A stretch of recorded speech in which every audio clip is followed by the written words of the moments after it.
Hola a todas, ¿cómo están? Bueno, vamos a hacer la segunda clase de la materia Juego y Desarrollo.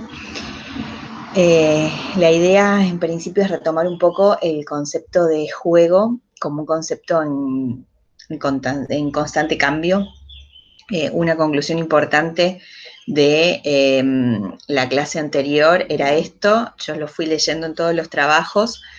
En general aparecía explícitamente, pero por las dudas lo volvemos a hacer explícito. Esto de que el juego no es un concepto que quede para siempre igual en todos los contextos y a lo largo del tiempo, sino que el concepto de juego es un concepto que va a ir cambiando y que es un concepto dinámico, en tanto cambió a lo largo de la evolución y también va a ir cambiando en los diferentes contextos, aún en un mismo momento histórico. ¿Sí? Esto era un poco lo que quería que les quede como claro de la vez anterior, para a partir de ahí continuar avanzando en este concepto. Bueno, les preparé una diapositiva y que después se las mando también por Fígaro. Se las voy a poner acá, así mientras les voy explicando. Ahí ponemos...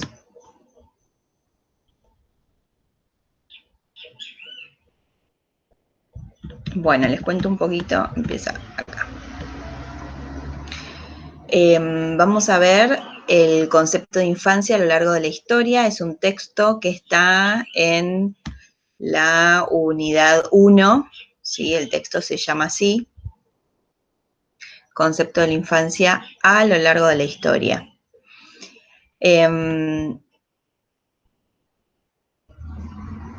La idea es que ustedes lo puedan leer luego de la explicación para poder comprenderlo.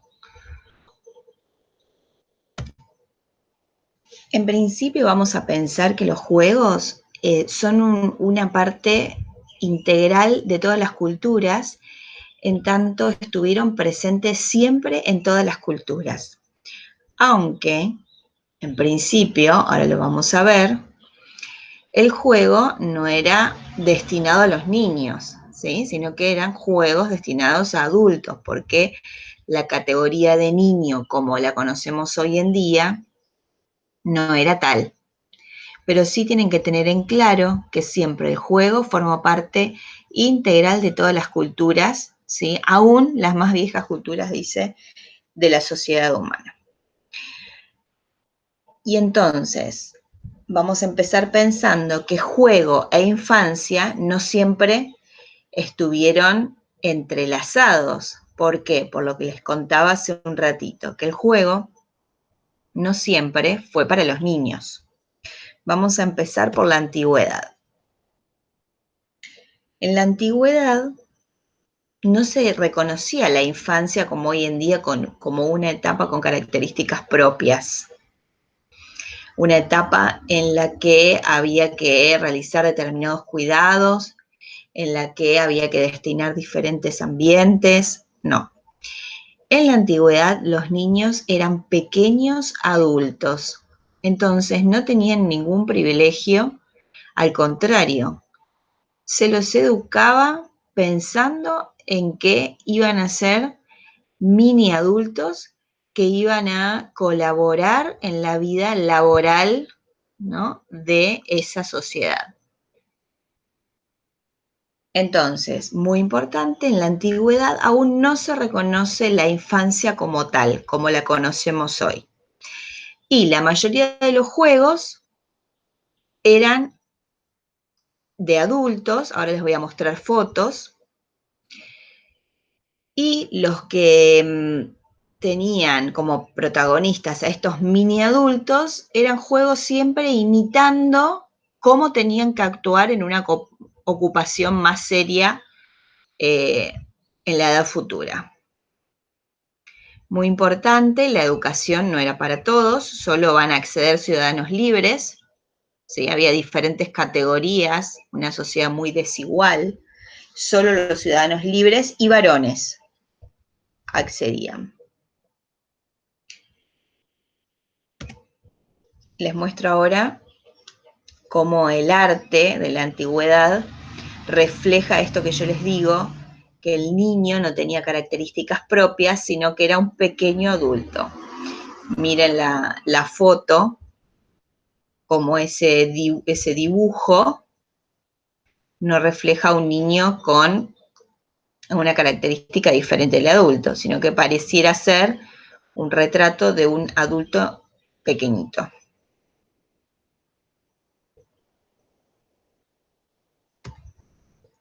Estos eran algunos juegos que se registran desde la Edad Antigua, que eran juegos para adultos, ¿sí? Una especie de juegos de mesa, hay uno muy parecido al juego de damas actual, y otros con reglas como muy complejas, pero que estaban destinados a los adultos. No existían los juguetes, digamos, para niños. ¿Por qué? Porque el concepto de niño no existía como hoy lo conocemos. Bueno, pasamos a la Edad Media, que es la edad que sigue luego de la Antigüedad. En la Edad Media vamos a ver que una característica de este momento es que el centro de todo era Dios. Para cualquier ciencia, para cualquier arte, para toda la sociedad. Entonces, todo lo que es la política, la sociedad, ¿no? La cultura, estaba sometido a la autoridad de la Iglesia. Ellos lo que pensaban en la Edad Media era que el niño venía corrompido, ya nacía como un ser corrompido, un ser no puro. Y lo que debían hacer es educar a ese niño para que sea puro. En tanto, iba a servir a Dios. Acá todavía el niño es concebido como un adulto en miniatura. No hay evolución en cuanto al concepto de niñez y cómo se lo veía, salvo esto que les cuento anteriormente. Incluso durante toda la Edad Media aún se utilizaba al niño como mano de obra, ¿sí? Se los hacía trabajar a la par del adulto aún desde muy pequeños. Les muestro un poco el arte de la Edad Media, como todavía muestra al niño como un pequeño adulto. Miren y observen lo que es un cuadro medieval, ¿sí? No tiene ninguna característica propia de un niño, como si dibujaran a un hombre pequeñito.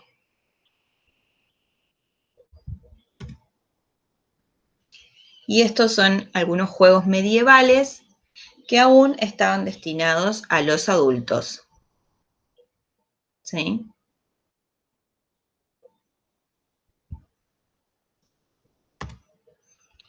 Luego de la etapa medieval llega el Renacimiento. Vamos a dividir en dos al Renacimiento. Vamos a ver esta primera etapa que se da en el siglo XVII y luego va a haber otra etapa en el siglo XVIII porque hubo cambios.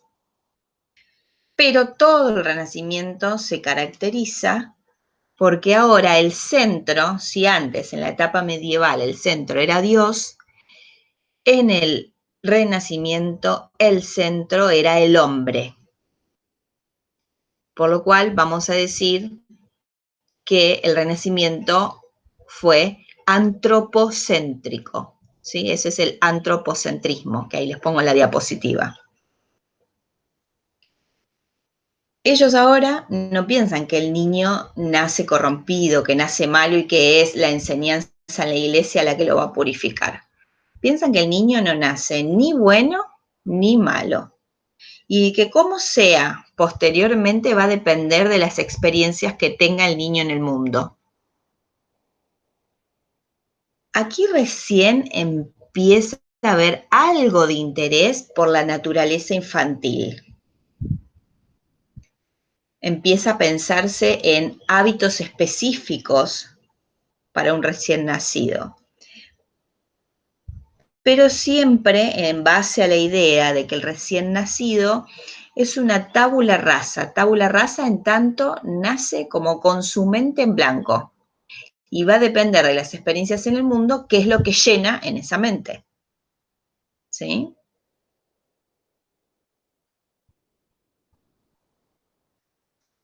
Algo va a haber en relación a los vínculos, a los cambios dentro de la familia, dentro de esa pequeña sociedad, porque va a comenzar a haber mayor relación de los hijos con los padres. Y en esta segunda etapa que se da en el Renacimiento, en el siglo XVIII, va a haber un cambio muy importante, porque Jean Rousseau escribe una obra que se hizo muy famosa justamente porque comienza a marcar un cambio en la sociedad y en la forma de ver al niño, que se llama El Emilio, esta obra que escribe muy famosa, y él lo que va a postular allí en El Emilio es una serie de recomendaciones de cómo educar a los niños. Y va a empezar a decir que para él el niño no es que es ni bueno ni malo, como se creía en el siglo XVII del Renacimiento, sino que el niño es bueno por naturaleza y que va a ser la sociedad la que lo pervierta en todo caso. Comienza por primera vez a pensarse que el niño es un ser que tiene características propias.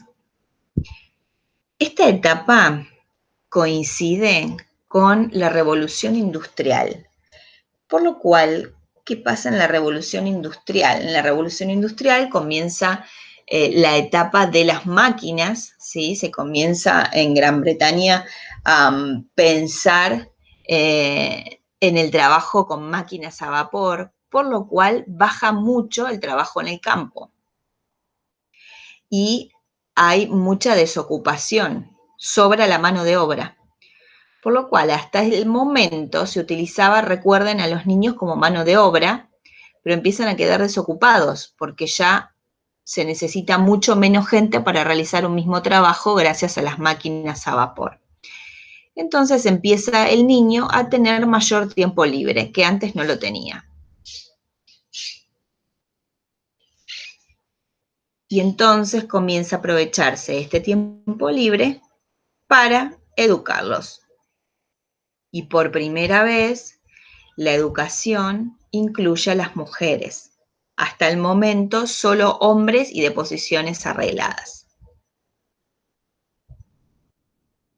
Entonces, grandes cambios e importantes en la segunda parte del Renacimiento a partir del siglo XVIII, donde el niño empieza a verse con características propias, la educación empieza a pensarse como obligatoria, es la etapa donde aparece el kindergarten,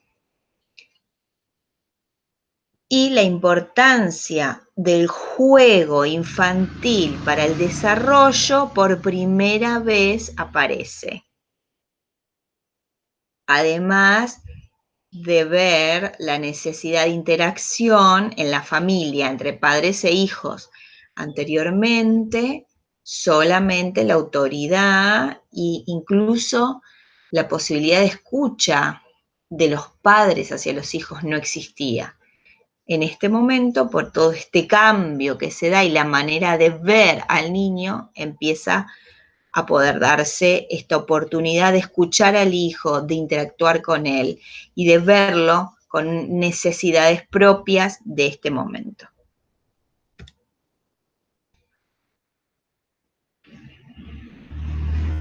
Ya en el siglo XIX continúa el cambio y empieza a marcarse una necesidad por identificar a los niños que tienen un desarrollo que le llaman normal de los que no lo tienen.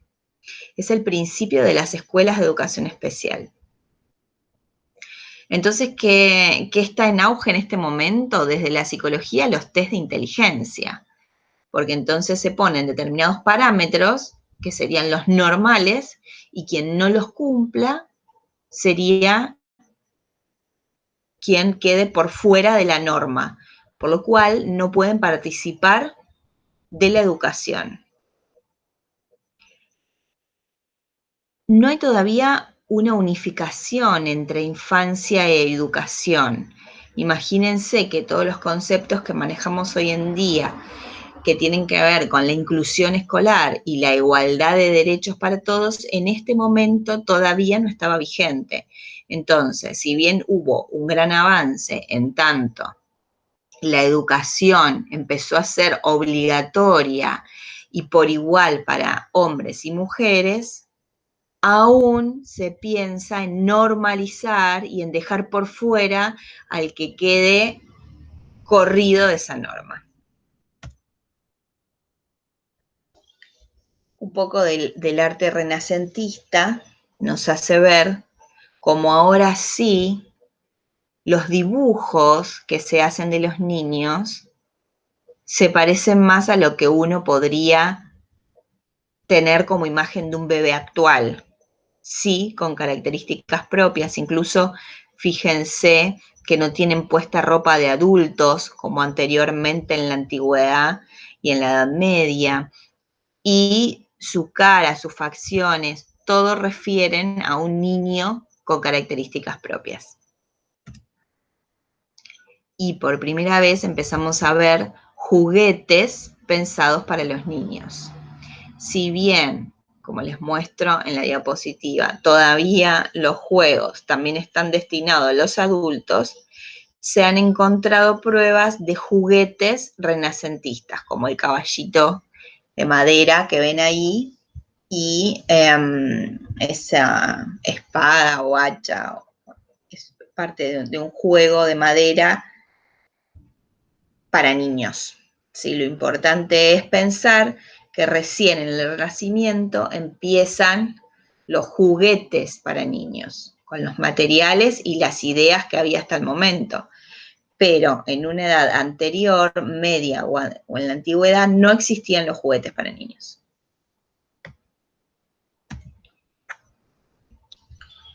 Bueno, y el concepto de niñez, muy similar a lo que conocemos hoy, hasta el siglo XX no aparece, ¿sí?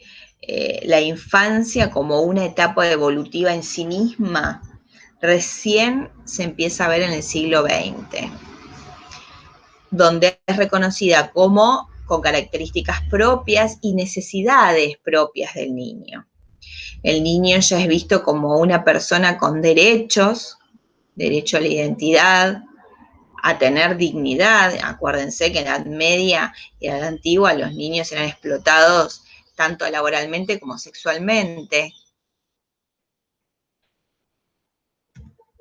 Entonces, el niño, tal como lo pensamos actualmente, o parecido a lo que lo pensamos actualmente, recién empezó a tomar significado social a partir del siglo XX, no antes.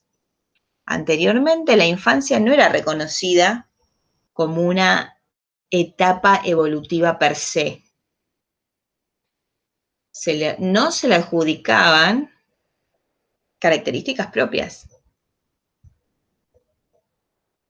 Recién estas características propias que traen como resultado cambios en la dinámica familiar, cambios en lo que es el juego del niño, empezar a ver cómo es necesario el juego en el niño recién a partir del siglo XX. ¿Qué cambia en el siglo XX? Bueno, la infancia es reconocida explícitamente como periodo con sus propias características y necesidades. Empieza a haber psicólogos, investigadores que se dedican a este momento del hombre, a la infancia.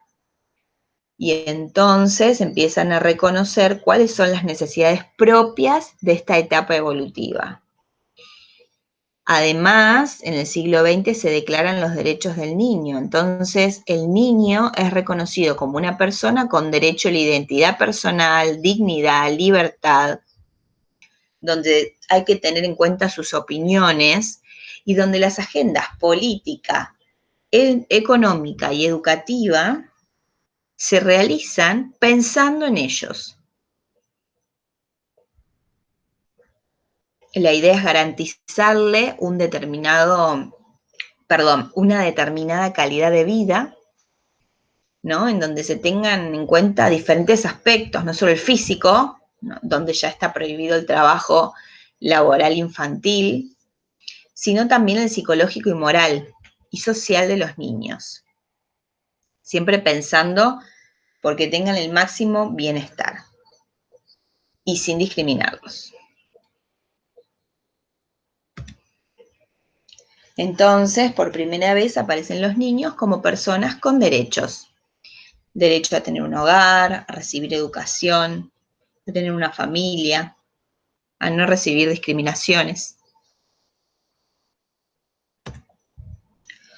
Bueno, hasta acá, entonces, el texto de cómo va cambiando el concepto de niñez a lo largo del tiempo y cómo lo pueden ustedes relacionar este concepto de niñez con el concepto de juego.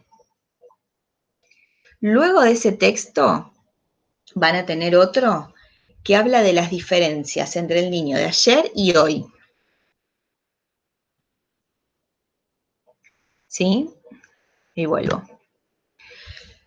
Este segundo texto que habla entre las diferencias del niño de ayer y hoy va a referir a el niño de ayer a partir del siglo XX. ¿Sí? Si bien va a retomar algunos conceptos anteriores, ustedes tomen y empiecen a pensar qué diferencias se encuentran de ese niño, donde se declaran los derechos del niño, y el niño que juega, y las características propias, incluso en la educación, lo que dijimos que es un niño que si no se pega a la norma, queda por fuera del sistema. Ese es el niño de ayer. ¿Qué diferencias se encuentran con el niño de hoy, el actual, ¿sí? 2020. Voy a proponerles que hagan un cuadro comparativo y que puedan ver esas diferencias, ¿sí? Entonces, hoy vimos el texto, cómo el concepto de niño evoluciona a lo largo del tiempo, desde la antigüedad hasta el siglo XX. Y luego un segundo texto en donde la propuesta es pensar, una vez que tenemos a ese niño ya definido, con sus características propias, con sus propios derechos en el siglo XX, cómo cambia ese concepto a partir de ahí hasta ahora, hasta el 2020. ¿Sí? Entonces, les queda pendiente la lectura de estos dos textos y la propuesta de poder hacer un cuadro comparativo, que también lo voy a dejar igual en Fígaro para que quede todo bien organizado y que no se confundan. La propuesta de poder hacer este cuadro comparativo entre el niño de ayer y de hoy, ¿sí? Que el de ayer lo vamos a tomar a partir de que el niño tiene derechos, a partir del siglo XX, ¿sí? Hasta el niño de hoy.